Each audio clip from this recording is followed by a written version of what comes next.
Back when I was 21, I was going on a road trip from New Hampshire to North Dakota to see my girlfriend's family. My girlfriend was originally going to drive with me, but we had an argument and she had driven by herself the day before. This story happened in western Ohio. I was driving through the middle of nowhere, the highway surrounded with nothing but darkness and cornfields. The night was pitch black, and the only light came from my headlights cutting through the darkness. I had been on the road for hours and needed a break. When I saw the sign for a rest stop, I decided to pull over. The rest stop was eerily quiet. At this ungodly hour, there was one other car and a semi-truck. I parked my car and stepped out, the cold night air sending a shiver down my spine. The restroom building stood a short distance away. As I walked towards the building, I couldn't shake the feeling that I was being watched. I looked around, but there was no one in sight. I pushed open the door to the restroom and the lights flickered.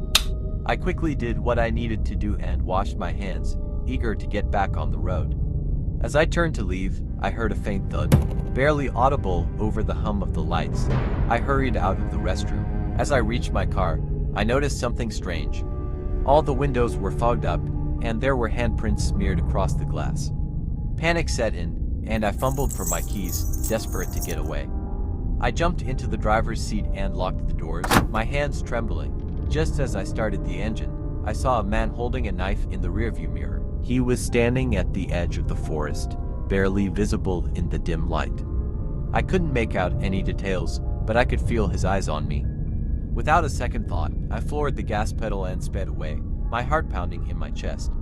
As I drove, I kept glancing in the mirror, but the figure was gone. The rest of the drive was a blur, my mind racing with fear and questions. All I knew was that I would never stop at a rest stop again, not after that night. A couple hours later, I had forgotten about the whole thing. I had just hung up the phone with my girlfriend and we were getting along great. All was perfect until I felt a firm grip on my shoulder and something sharp poking at my neck.